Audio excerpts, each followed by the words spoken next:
नमस्ते। विश्व सभ्यता और संस्कृति में भारतीय इतिहास का योगदान सार्वभौम रहा है और हम सभी जानते हैं कि जब नील नदी दजला फरात के सामने मेसोपोटामिया और सुमेरिया की सभ्यताएं फल फूल रही थीं, उसी समय भारत में सिंध की तलहटी में सैंधव सभ्यता या इंडस वैली सिविलाइजेशन भी फल फूल रही थी। विशाल भारत के, अगर हम भारतीय उपमहाद्वीप की बात करें तो विशाल भारत के क्षेत्र में पूर्वांचल, जिसे पूर्वी उत्तर प्रदेश या उत्तरी बिहार के नाम से जाना जाता है, आप इसे भोजपुरी का क्षेत्र कह लें, भोजपुरी माटी कह लें, जो कभी बनारस राज के पास, और इसकी आपको मैं क्षेत्र से बताऊं तो ये गंगा के किनारे एक और आरा और बक्सर को अगर हम लेकर आते हैं तो बलिया, गाजीपुर, आजमगढ़, और उधर बिहार है, इधर उत्तर प्रदेश में गोरखपुर जनपद जो एक ऐतिहासिक जनपद रहा, उसी का बंटवारा होकर के 20वीं शताब्दी की शुरुआत में एक नया जिला बना जिसे देवरिया कहा जाता है, और देवरिया भी 20वीं शताब्दी के अंत में दो टुकड़े होकर कुशीनगर के रूप में एक और जिला बन गया। मित्रों, आप सभी से मैं मुखातिब हूँ, जहाँ भी भोजपुरी माटी के लाल रहते हैं, जहाँ भी पूर्वी उत्तर प्रदेश के लोग रहते हैं, उन सब से मैं मुखातिब हूँ, और मैं आप लोगों को बताना चाहूँगा कि ये वो क्षेत्र है जो विश्व इतिहास में महामानव बुद्ध के समय से इसकी शुरुआत मानी जाएगी। इसका उल्लेख फाहियान और वेइनसांग ने भी अपने ग्रंथों में किया। चूंकि मैं इतिहास का विद्यार्थी हूँ, इसलिए आपको बताना चाहूँगा कि महामानव बुद्ध जिस कुशीनगर में आज महापरिनिर्वाण स्थल पर विश्राम कर रहे हैं, कभी हिरणावती नदी के किनारे ये कोसीनार का मल्लों की एक बहुत बड़ी ये एक नगर था। कोसीनार का मल यानी कुशीनगर के मल, और पावैये का मल यानी पावा के मल, मल्लों की इस राजधानी में कभी एक राजकुमार जो जिसका संबंध महाराजा शुद्धोधन से था, और जो कपिलवस्तु का राजकुमार था, जिसका जन्म कभी लुम्बिनी वन में हुआ था, और जिसे रोधा पावर ने द लाइट ऑफ एशिया कहा है, वह बुद्ध जिसने सारे धरती को प्रकाश दिया, भारत को दूसरा प्रकाश देने वाले अहिंसा के महान पुजारी महावीर, जिनका वैशाली से संबंध माना जाता है, और उनका अंत पावा में। इस पावा का स्थान भी भगवती प्रसाद खेतान नाम के इतिहासकार ने देवरिया जिले के फाजिल नगर को माना, और कुशीनगर तो इसकी खोज कनिंघम ने की थी जब रामाभार स्तूप की खुदाई हुई और धरती के नीचे से बुद्ध की सबसे बड़ी लेटी हुई प्रतिमा निकल कर आई, और दुनिया को यह पता चला कि यह बौद्ध संस्कृति का एक बहुत बड़ा केंद्र है। मेरे भाइयों और बहनों, दुनिया आगे बढ़ती है, हम लोग आगे बढ़ते हैं, और इसी क्षेत्र में, इसी पूर्वांचल में बुद्ध के बाद एक भारतीय सभ्यता और संस्कृति का महानतम क्रांतिकारी, महानतम विद्रोही कबीर बनारस से चलकर मगहर पहुंचता है, और यह भी पूर्वांचल का क्षेत्र है। बुद्ध से कबीर तक की इस यात्रा में जाने कितने कदम वेइनसांग और फाहियान ने देखे होंगे, कितने राजाओं के घोड़े यहाँ पर दौड़े होंगे, कितनी तलवारें टकराई होंगी, कितने यहाँ पर जो है युद्ध और संधियां हुई होंगी। लेकिन जिस वर्तमान परिवेश में हम आते हैं, वहां पर कबीर के समय पर ही यहाँ पर बाबा गोरखनाथ, जिन्होंने एक नाथ पंथ को जन्म दिया, उन्होंने भी गोरखपुर नगरी की स्थापना की, और जो आज गोरखपीठ के रूप में विख्यात है। हमारे वर्तमान मुख्यमंत्री माननीय योगी आदित्यनाथ का संबंध इसी गोरखनाथ पीठ से है। और मेरे मित्रों, आप जानते हैं कि काशी यानी बनारस जब दुनिया में एथेंस, स्पार्टा और बनारस 3 प्राचीन नगर थे और वहाँ से जो हमारे सनातन संस्कृति का एक बहुत बड़ा गढ़, शैव उपासना स्थली की एक बहुत बड़ी नगरी जो गंगा के किनारे बहती है, वहाँ से हम लोग इस माटी में भोजपुरी भाषा और हिंदी भाषा के बड़े-बड़े विद्वान पैदा हुए, बड़ी-बड़ी सांस्कृतिक क्रांतियाँ हुई। और आप जानते हैं कि पूर्वांचल का नाम भारतीय स्वतंत्रता संग्राम में एक जगह आकर ठहर जाता है, जब महात्मा गांधी का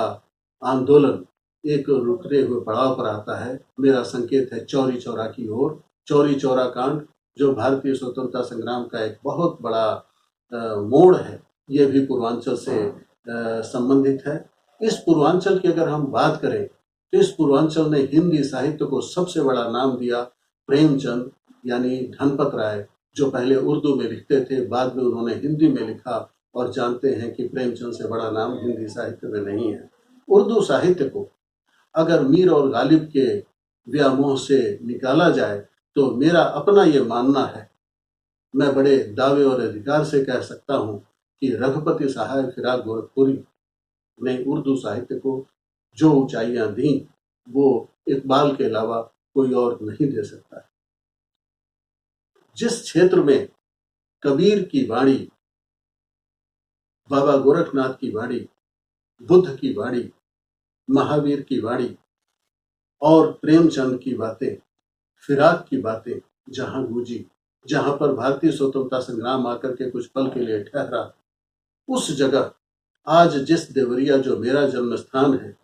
उस देवरिया जिसे कभी देवारण्य कहते थे, उस देवारण्य में जो हिरणावती नदी के किनारे जिसे हम गंडक और घाघरा कहते हैं, जहाँ के बहुत ही पावन क्षेत्रों में बरहज भी आता है, इसके अगर ऐतिहासिक, साहित्यिक, सांस्कृतिक और सामाजिक जीवन का अध्ययन करें तो यहाँ से आध्यात्म के क्षेत्र में विश्व को, भारतीय संस्कृति और सभ्यता को एक बहुत बड़ा नाम मिलता है। बाबा देवराहा बाबा, देवराहा बाबा लार रोड के पास मैल नामक स्थान पर रहते थे, और आप सभी जानते हैं कि भारत का एकमात्र संत जिसने कभी कोई कपड़ा नहीं धारण किया, जिसका आश्रम आज भी वैसे ही है। देवराहा बाबा जैसे आध्यात्म के क्षेत्र के महापुरुष के बाद एक नाम हम और याद करेंगे, बाबा राघव दास का, जिन्होंने पूर्वांचल में समाज सेवा के साथ साथ शिक्षा की एक ऐसी ज्योत जलाई कि पूर्वांचल में शैक्षिक संस्थाओं की प्राइमरी और मिडिल स्कूल से इंटर कॉलेज से लेकर के degree college, PG college, medical college और बहुत सारे कॉलेज उनके नाम से आने वाली पीढ़ियों ने समर्पित किया। इतिहास के दृष्टि से देखें तो देवरिया ने बहुत कुछ दिया है भारत के इतिहास में, बड़े बड़े नाम, लेकिन डॉक्टर राजबली पांडे का विश्वविख्यात ग्रंथ गोरखपुर जनपद के क्षत्रिय जातियों का इतिहास एक मील का पत्थर है। हम अगर भोजपुरी भाषा की बात करते हैं तो भोजपुरी के सम्राट, सदा सर्वदा के लिए भोजपुरी के लोगों के हृदय पर राज करने वाले मोती बीए, जिन्होंने भोजपुरी फिल्मों की शुरुआत की, और मोती बीए का वो गीत जो कभी गूंजा था कि तनी औरी दौरा हिरना पाजी ब किनारा, इन गीतों से, और अगर हम एकदम आधुनिक समय में चले आए तो हाटा के एक छोटे से गांव का एक लड़का जिसने जेएनयू में जाकर के आत्महत्या किया, गोरख पांडे का नाम कौन नहीं जानता है हिंदी साहित्य में, जिसने समाजवाद बबुआ धीरे धीरे आई जैसी कविता की रचना की। देवरिया के सांस्कृतिक इतिहास में मुझे याद है कि कभी लोग रहे होंगे जिन्होंने बड़े बड़े काम किए होंगे साहित्य के क्षेत्र में, संस्कृत के क्षेत्र में, लेकिन अगर देखा जाए तो देवरिया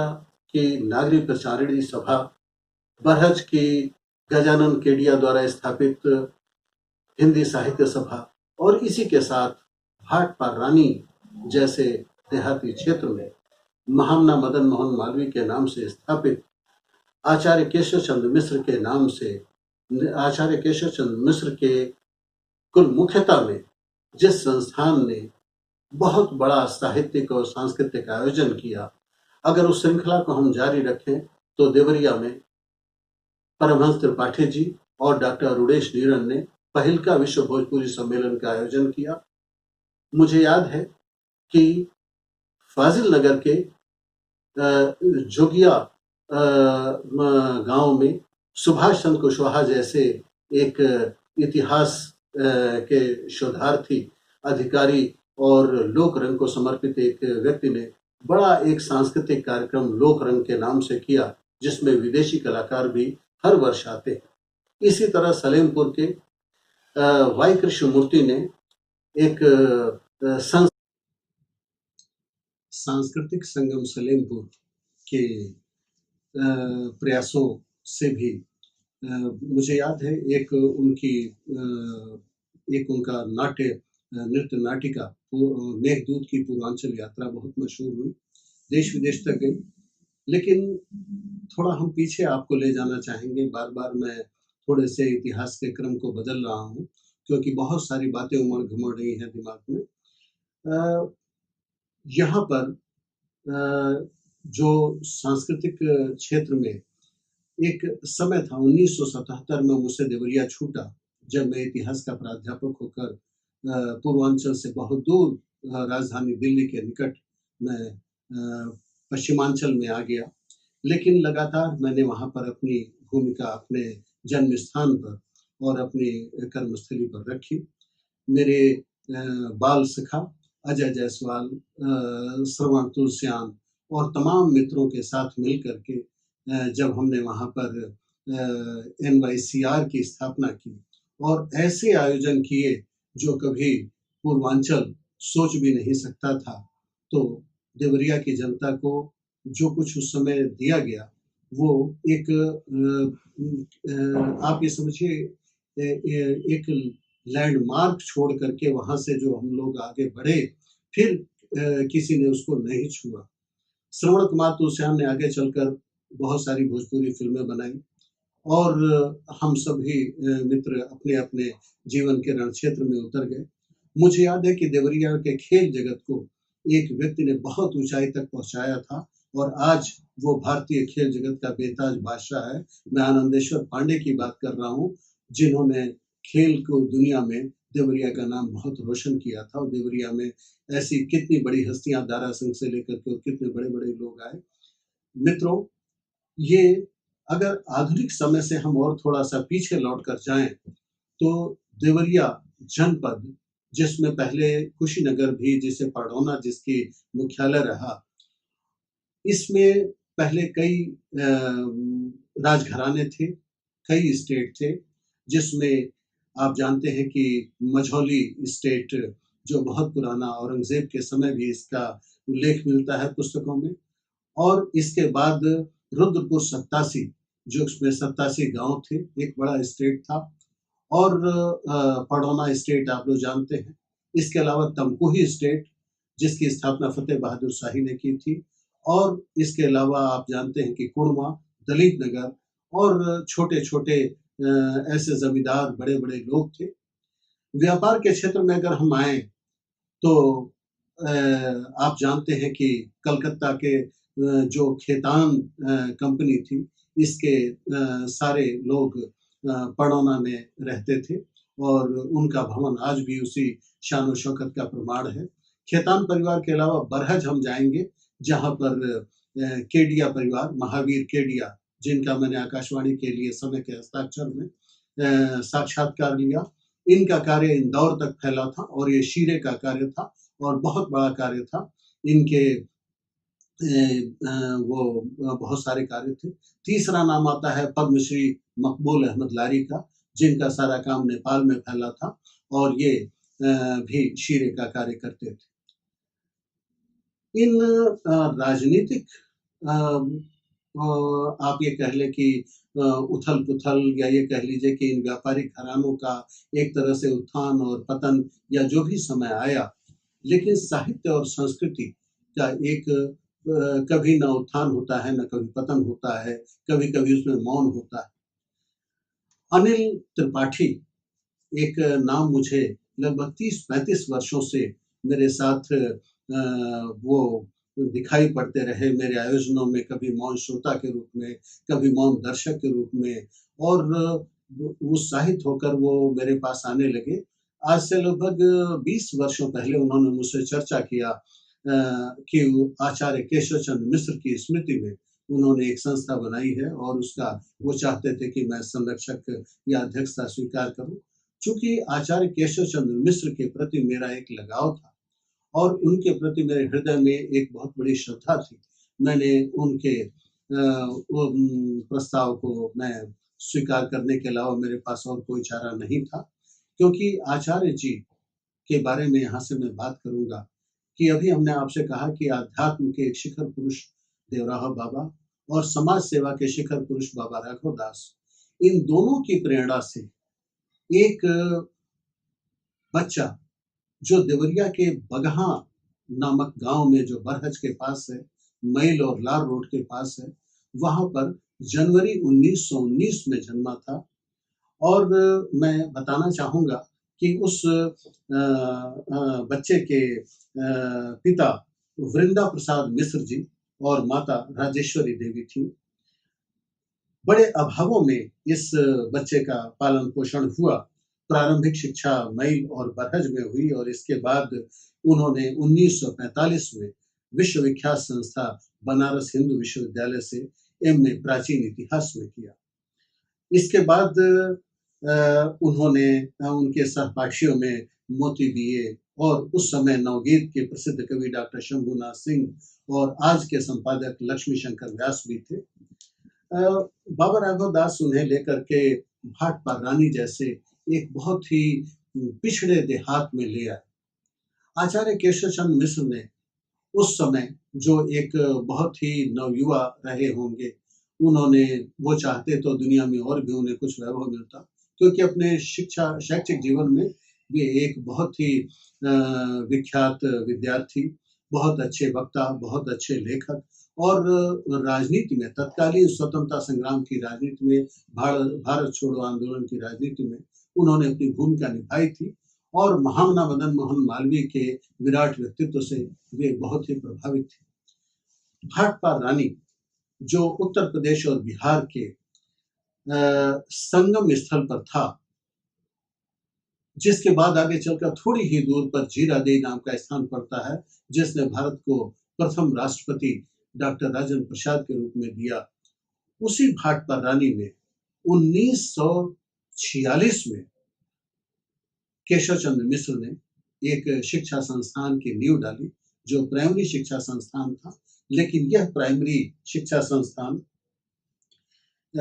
आप ये समझें कि इसके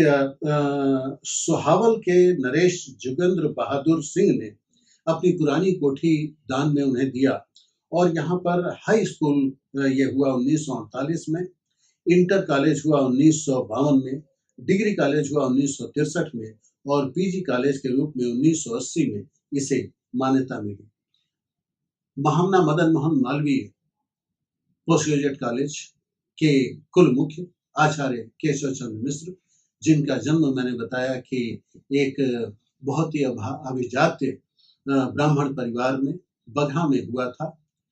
जिनके परिवार की एक परंपरा थी। आचार्य जी का बचपन बड़े ही अभावों में बीता, इतिहास के विद्यार्थी थे और उन्होंने जब पूर्वांचल में सेवा का व्रत लिया तो आपको जानकर आश्चर्य होगा, मैं एक क्षण के लिए आपको बताऊंगा तो आपके पैरों के नीचे से जमीन खिसक जाएगी कि उस छोटी सी नगरी में उनके अपने जीवन के लगभग 40 वर्षों में जो लोग आए और जिन्हें वहां पर अनेक आर्ष उपाधियां प्रदान की गई, उनका नाम सुनकर आप चौंकेंगे कि उस एक छोटे से गांव में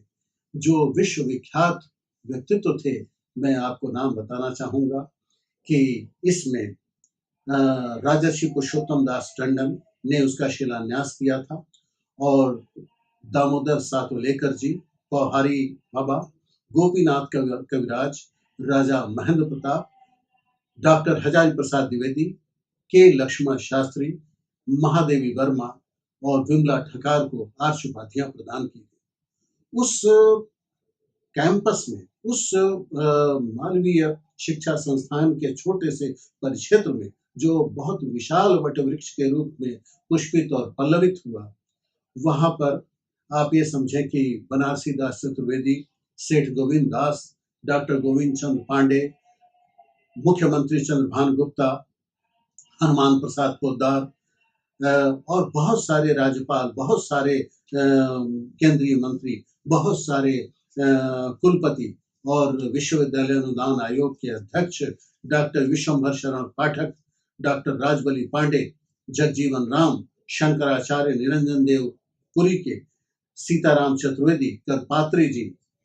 कालूलाल श्रीमाली, अटल बिहारी वाजपेयी जो आगे चल भारत के प्रधानमंत्री बने, राजमंगल पांडे, जॉर्ज फर्नांडीज, स्वामी राम तीर्थ और प्रसिद्ध वीर रस के कवि श्याम नारायण पांडे, चंद्रशेखर मिश्र, चन्ना रेड्डी, भारत में आगे चलकर प्रधानमंत्री बनने वाले गुलजारी लाल नंदा और इसके अलावा श्रीमन नारायण वेदांती जी, भारत के आगे चलकर प्रधानमंत्री बनने वाले चंद्रशेखर, मधुलिमय, ललन प्रसाद व्यास, डॉक्टर विद्यानिवास मिश्र, सत्य प्रकाश मालवीय, राज्य मंत्री रऊफ लारी, जनेश्वर मिश्र, रविंद्र किशोर शाही, सत्य प्रकाश मालवीय और कमला रत्नम, प्रोफेसर सुरेंद्र गंभीर अमेरिका से, और रामधारी शास्त्री, श्रीपति मिश्र, मोहन सिंह जी और महंत अवैधनाथ और अनेक ऐसे राज्यपाल जिनका नाम मैं यहाँ पर अब क्या लूं, और ऐसे लोगों का जिनका वहां पर आगमन हुआ, ये सारे लोग आचार्य श्री ने जो है अपने कैंपस में बुलाए। मैं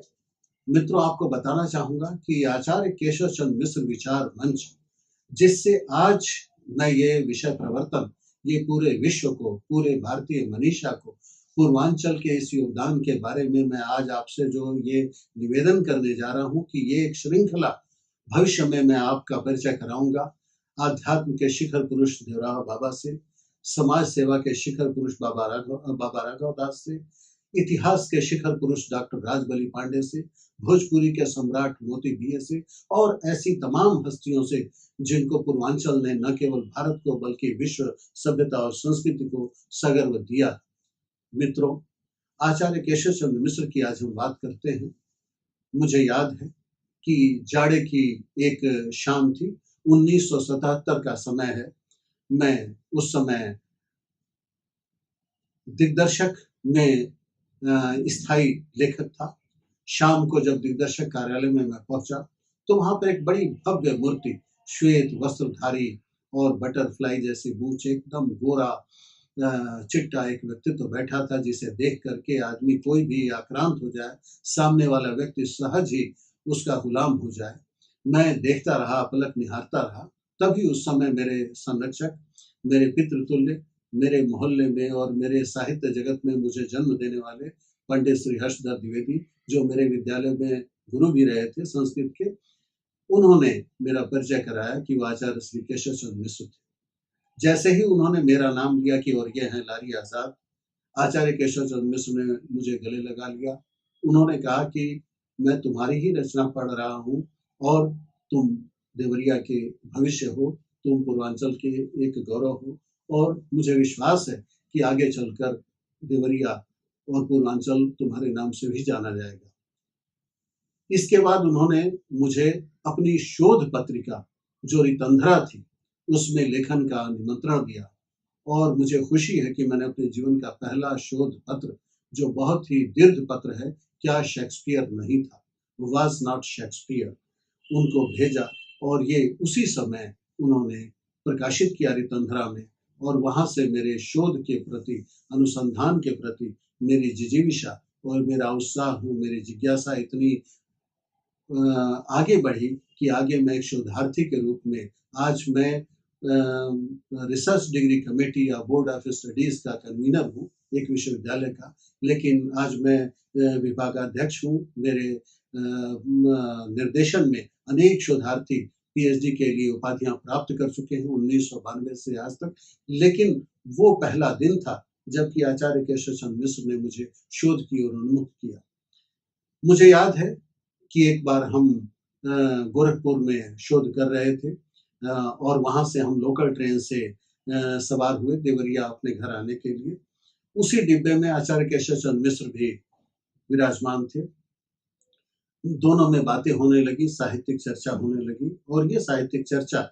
एक ऐसे मोड़ पर आकर रुकी कि जब मैंने बताया कि मैं अंग्रेजी साहित्य, लैटिन साहित्य, ग्रीक साहित्य, मैंडरिन साहित्य, जापानी साहित्य, जैन साहित्य, अरबी साहित्य, फारसी साहित्य और विश्व के अन्य विश्व साहित्य से मैं गुजर रहा हूँ, लेकिन हिंदी साहित्य में मुझे कोई ऐसा उपन्यास नहीं मिला जो कि मैं उस जगह ले जाकर खड़ा करूं जहां लेव तॉल्स्टॉय की वार एंड पीस है, यहाँ जहां पर गोल्ड स्मिथ की द विकार ऑफ वेकफील्ड है या ऐसी वो है। तो आचार्य जी ने मुझे कहा कि बेटे एक बार तुम हजारी प्रसाद द्विवेदी का अनाम दास का पोथा पढ़ो। अनाम दास का पोथा मैं लेकर आया और ये मेरे जीवन की एकमात्र पुस्तक है जिसको मैं 1.5 महीने में पढ़ा। एक एक पेज मैं 2-2, 3-3 दिन तक पढ़ता था और इस पुस्तक के पढ़ने के बाद अथर्वैक्वाख्यान से जब मैं गुजरा, छांदोग्य उपनिषद के पृष्ठभूमि पर यह रचना है। आचार्य हरिचारी प्रसाद द्विवेदी ने हिंदी उपन्यास को उस ऊंचाई पर पहुंचाया है जब आगे चलकर मैंने इसके बारे में विभिन्न समाचार पत्रों में लिखा और मेरे ग्रंथों में ये प्रकाशित हुआ उसकी समीक्षा, तो मैं कह सकता हूँ कि दुनिया के किसी भी बड़े, चाहे वो दुनिया के किसी भी बड़े उपन्यासकार से हम चाहे दास्तोवस्की, चेखव, गोर्की या हम किसी से भी बात करें अगर, तो ये थॉमस हार्डी से इसकी तुलना की जा सकती है। आचार्य केशव चंद्र मिश्र अक्सर मुझसे नागरिक प्रचारणी सभा देवरिया के फंक्शन में के कार्यक्रमों में मिला करते थे। नागरिक प्रचारणी सभा एक तरह से उस समय देवरिया में साहित्यिक सरगर्मियों की एकमात्र स्थल था और मुझे कहने में कोई गुरेज नहीं है कि मेरी साहित्यिक जन्मस्थली है। नागरिक प्रचारणी सभा को मैं अपनी मातृ संस्था के रूप में देखता हूँ, जहाँ पर जाकर के उस समय मैं धर्मयुग, साप्ताहिक Hindustan, Kadambini, Navneet, illustrated weekly, the times of India, Hindustan times, northern India पत्रिका, द पायनियर, नेशनल हेराल्ड, नवजीवन और ऐसे अखबारों को पढ़ता था। सुबह शाम नित्य प्रति जाना हमारा काम था क्योंकि मुझे अपने उम्र के शौक नहीं थे। मैं वहाँ जाता था, पढ़ता था और श्री हर्षदत्त द्विवेदी ने मुझे याद है कि कैशोर्य में ही मंच दिया और वो कैशोर्य और यौवन के संधि काल में जो मैंने नागरिक प्रचारणी के मंच पर जो मैं चढ़ा, तो वहां से मेरी पहचान न केवल आचार्य केशव चंद्र मिश्र से हुई बल्कि सच्चिदानंद हीरानंद वात्स्यायन ज्ञेय से हुई, डॉक्टर राम कुमार वर्मा से हुई और उसके अलावा वासुदेव द्विवेदी शास्त्री जी से हुई और मोती बीए से वही मेरा संपर्क हुआ। और बाद में मैं नहीं कह सकता हूँ कि कितने देवरिया के साहित्यकार और पूर्वांचल के साहित्यकार और भारत के साहित्यकारों से वहां पर मैंने सीखा। श्री हर्षदत्त द्विवेदी ने ही आचार्य केशव चंद्र मिश्र के निकट मुझे ले आए थे, इसीलिए मेरे हृदय में श्रद्धा थी और मैं उनके बारे में पढ़ता था और लगातार मैं रितंध्रा में शोध लेख लिख रहा था। रितंध्रा पूर्वांचल से निकलने वाली गोरखपुर विश्वविद्यालय, 2 ही विश्वविद्यालय थे, काशी हिंदू विश्वविद्यालय और गोरखपुर विश्वविद्यालय पूर्वांचल में, उसके बाद और बाद में चलकर और विश्वविद्यालय बने, लेकिन शोध पत्रिका के रूप में रितंध्रा ही मुझे याद है। और रितंध्रा में आचार्य श्री के बहुत सारे शोध लेख भी प्रकाशित हुआ करते थे। जब अनिल त्रिपाठी जी ने मुझसे कहा कि इस आचार्य केशव चंद्र मिश्र विचार मंच के तत्वावधान में हम लोग विश्व को परिचित कराएंगे पूर्वांचल की सभ्यता, संस्कृति और पूर्वांचल के योगदान से, भोजपुरी माटी के योगदान से, तो मैं सहर्ष तैयार हो गया। मेरे भाई डॉक्टर अवनीश चंद्र मिश्र जो स्वयं एक इतिहास के विभागाध्यक्ष लखनऊ में हैं और जो चित्रकूट में और कोटा में भी रहे हैं, अवनीश चंद्र मिश्र ने इतिहास के क्षेत्र में बड़ा काम किया है। आचार्य केशव चंद्र मिश्र जी के ये सुपुत्र रहे हैं और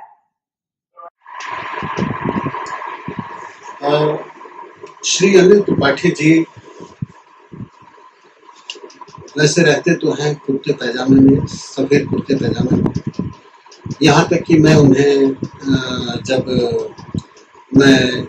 चाइना जा रहा था एक साहित्यिक प्रतिनिधि मंडल का नेतृत्व करने, मैंने अनिल त्रिपाठी जी को अपने साथ चाइना, मकाओ और हांगकांग ले गया। देखा कि ये कभी पैंट शर्ट नहीं पहनते हैं, लेकिन देवरिया में विज्ञान की अलख जगाने के लिए और विज्ञान संचारक के रूप में बाल विज्ञानियों को, किशोर विज्ञानियों को बहुत दूर दूर तक, यहाँ तक कि कन्याकुमारी तक ले जाने वाले, कश्मीर से कन्याकुमारी तक ले जाने वाले, उत्तर प्रदेश का शायद ही कोई ऐसा जिला बचा हो जहाँ अनिल त्रिपाठी जी ने बाल विज्ञानियों को न पहुँचाया हो, देवरिया का नाम न पहुँचाया हो। और देवरिया और कुशीनगर और पूर्वांचल के तमाम बाल विज्ञानियों, किशोर विज्ञानियों लगातार निरंतर, शायद ही कोई महीना या पखवाड़ा ऐसा जाता हो कि हर पक्ष, हर सप्ताह, यानी आए दिन वो बड़े बड़े कार्यक्रम, बहुत विशाल कार्यक्रम करते हैं। उनके कई कार्यक्रमों की अध्यक्षता करने का मुझे मौका मिला। यही नहीं, विज्ञान प्रगति, साइंस रिपोर्टर की तर्ज पर पूर्वांचल से एक अति विशिष्ट पत्रिका, रंगीन पत्रिका, एक बड़ी पत्रिका विज्ञान पहल के नाम से उन्होंने मेरे संपादन में निकाला और इसका प्रकाशन और इसका स्वागत विज्ञान जगत ने किया। विज्ञान पहल ने एक पूर्वांचल को नई पहचान दी। अनिल त्रिपाठी जी खोजते हैं बाल विज्ञानियों को, किशोर विज्ञानियों को, और उनका कहना है, अपना डॉक्टर APJ अब्दुल कलाम साहब को अपना आदर्श मानते हैं, प्रोफेसर यशपाल से प्रेरित हैं और वो कहते हैं कि मैं अपना जीवन विज्ञान के प्रचार प्रसार में और उसके संचारक के रूप में लगा हूँ। और उन्होंने साइंस कम्युनिकेटर्स ग्रुप के नाम से पोर्टल भी बनाया है। लेकिन उनका एक बड़ा योगदान जो रहती दुनिया तक रहेगा वो है आचार्य केशव चंद्र मिश्र विचार मंच।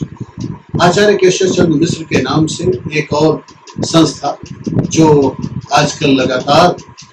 विचार श्रृंखलाओं का आपके सामने आयोजन कर रही है। इलाहाबाद में उनके दूसरे सुपुत्र अखिलेश जी रहते हैं और वे एक अधिवक्ता हैं, लेकिन वे भी इसे चला रहे हैं। और इस तरह से ये मैं आपको बताना चाहूँगा कि आचार्य केशव चंद्र मिश्र जैसे विराट पुरुष के प्रशंसकों में देवरिया के राजनेता, चाहे वो राजमंगल पांडे जी हों, चाहे मोहन सिंह जी हों, चाहे रामायण राय हों, चाहे रामधारी शास्त्री जी हों, चाहे बहुत पहले अग्रसेन जी रहे हों, और बहुत नए लोगों में पूर्वांचल के चाहे हरिशंकर तिवारी जी हों, इन लोगों ने आचार्य जी को बड़ा श्रद्धा और सम्मान दिया। मेरे शतायु पिता जो पूर्वांचल के सर्वश्रेष्ठ चिकित्सक थे और जिन्होंने पूर्वांचल को स्वयं अपने यूनानी पद्धति के द्वारा एक योगदान दिया, वे भी आचार्य जी के बड़े प्रशंसक थे। आचार्य जी के बारे में मुझे एक चीज और याद आती है कि एक बार उनके वहां एक जिसे स्वच्छक या मेहतर कह लें, श्री रंगनाथ जी उनका स्वर्गवास हुआ, जो मालवीय डिग्री कॉलेज के स्वीपर थे। रंगनाथ जी के स्वर्गवास पर आचार्य जी ने महाविद्यालय की डिग्री कॉलेज की पत्रिका में एक श्रद्धांजलि लिखी थी, जिसकी पंक्तियां मुझे बहुत प्रेरित करती हैं। आचार्य जी ने लिखा था कि वह जन्मना कुछ भी हो, वह श्रद्धेय था, आदरणीय था। और ये 1976 से 78 की महामना मदन मोहन मालवीय डिग्री कॉलेज की पत्रिका में ये प्रकाशित हुआ। मुझे याद है कि आचार्य जी मुझे बहुत पत्र लिखा करते थे। उनके काफी सारे पत्र मेरे पास है और उनके एक एक पत्र मुझे इतनी प्रेरणा देते थे और इतनी उनकी भविष्य के प्रति उनकी दृष्टि, दूरदृष्टि कह ले, उन्होंने कई बार भविष्यवाणियां की कि भारतीय इतिहास और भारतीय साहित्य और पूर्वांचल का इतिहास, भोजपुरी इतिहास में एक दिन तुम नाम दर्ज करोगे। मैं अपना विनम्र प्रयास तो जारी किए हूँ, लेकिन आचार्य जी की वो पंक्तियां मुझे आज भी प्रेरणा देती हैं, जो कई बार कई ग्रंथों में प्रकाशित हो चुकी है। आचार्य जी ने अपने जीवन में अनेक लेख लिखे, अनेक पुस्तकें लिखी, अनेक पुस्तकों का संपादन किया, लेकिन चंदेलों और उनका राजत्व काल उनकी एक ऐतिहासिक कृति है, जिसे इतिहास के विद्यार्थी कभी भूल नहीं सकेंगे। आचार्य जी का कि यह शैक्षिक सेवा की यात्रा, समाज सेवा की यात्रा, साहित्यिक जीवन की यात्रा, संस्कृत की यात्रा, संस्कृति की यात्रा, वे एक संगम पुरुष थे, वे एक आर्ष पुरुष थे। और ऐसे देवतुल्य व्यक्ति का देहावसान 3 जनवरी 1988 को हुआ। कहते हैं लोग कि उनकी जब शव यात्रा निकली तो उनके पारिवारिक परंपरा के अनुसार भागलपुर में नदी के तट पर उनकी दाह संस्कार हुआ। लेकिन लोग कहते हैं कि वहां के लोग हजारों की संख्या में, बहुत बड़ी संख्या में उनकी शव यात्रा में शामिल थे। पूर्वांचल स्तब्ध रह गया और पूर्वांचल को एक बहुत बड़ा व्यक्तित्व उसने खो दिया।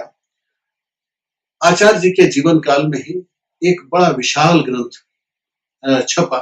जिसमें एक कंट्रीब्यूटर के तौर पर, एक लेखक के तौर पर मेरा भी उसमें एक लेख प्रकाशित हुआ। आचार्य श्री केशव चंद्र मिश्र अभिनंदन ग्रंथ, जिसका लोकार्पण आगे चलकर 1992 में 23 अप्रैल को उपराष्ट्रपति निवास में तत्कालीन उपराष्ट्रपति डॉक्टर शंकर दयाल शर्मा के कर कमलों में समर्पित करके हुआ। और इस तरह से पूर्वांचल में, जिसे हम पूर्वी उत्तर प्रदेश कहेंगे, जिसे हम भोजपुरी का गढ़ कहेंगे, जिसका मैं अभी आपसे बुद्ध से लेकर कबीर और कबीर से लेकर गांधी और गांधी से लेकर के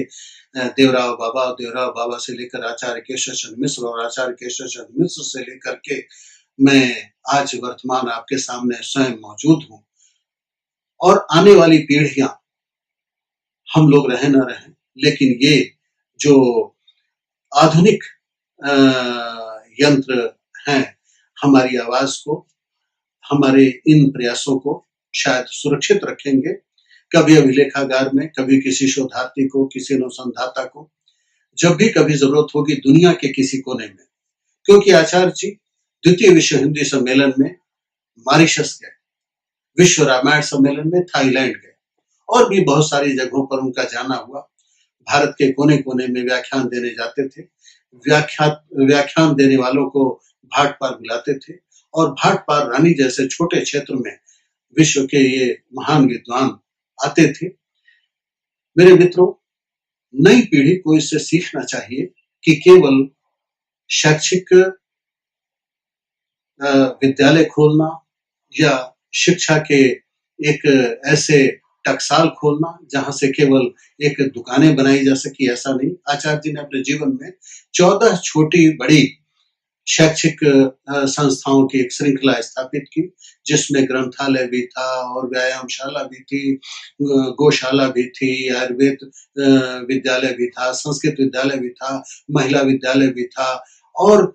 बहुत सारी चीजें जो मुझसे छूट रही हैं, मैं क्या क्या आपको बताऊं। लेकिन अगर आपका कभी जाना हो तो आपको लगेगा कि वो एक विद्या के लिए, शिक्षा के लिए, भारतीय संस्कृति के लिए एक तीर्थ है। भाट पार रानी को भारत के नक्शे पर शैक्षिक, साहित्यिक और सांस्कृतिक रूप से प्रकाशित करने वाले आचार्य केशव चंद्र मिश्र का शारीरिक रूप से देहावसान हुआ, लेकिन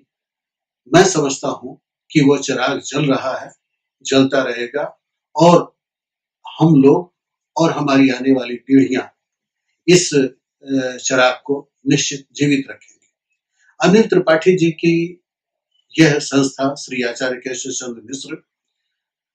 की यह श्रृंखला, जिस श्रृंखला में मैं लगातार आपको पूर्वांचल के इन महान हस्तियों से मिलाता रहूंगा, क्योंकि मेरी आवाज आपको दुनिया के किसी कोने में, Mauritius, Fiji, Suriname, Trinidad, Tobago, Guyana, French reunion, south Africa, Thailand, Nepal, जहां भी भारतीय सभ्यता के पुजारी हैं, जहां भी भारतीय संस्कृत के पोषक हैं, जहां भी हिंदी के प्रेमी हैं, और जहां भी भोजपुरी माई के लाल हैं, वो सभी इसे सुनने में रुचि लेंगे और इस श्रृंखला को आगे बढ़ाने में, स्वयं अपना योगदान देने में, लौटकर अपने देश, अपनी उस दुनिया में एक बार आकर के वे भी अपनी उस महायज्ञ में जो पूर्वांचल को अभी प्रतीक्षा है उस महायज्ञ की, जब साहित्य, संस्कृति और समाज सेवा के क्षेत्र में फिर कोई देवराहो बाबा, फिर कोई बाबा राघवदास, फिर कोई आचार्य केशव चंद्र मिश्र, फिर कोई मोती बीए, इस तरह के व्यक्तित्व दोबारा आए। और ऐसे सैकड़ों नाम हैं जिनसे मैं आपको भविष्य में परिचित कराऊंगा। आज मैं आचार्य केशव चंद्र मिश्र विचार मंच और आचार्य केशव चंद्र मिश्र व्याख्यान माला के आयोजक दोनों का आभारी हूँ कि उन्होंने मुझे कहा। और हालांकि मैं इस समय इस स्थिति में नहीं था, कुछ बहुत ही अपने अध्ययन और अध्यापन या शोध के उसमें व्यस्तताएं थी, फिर भी मैंने अपने पूर्वांचल के भाइयों और बहनों के लिए, आने वाले अपने युवकों के लिए ये एक विनम्र प्रस्तुति आपके सामने दी। नमस्कार,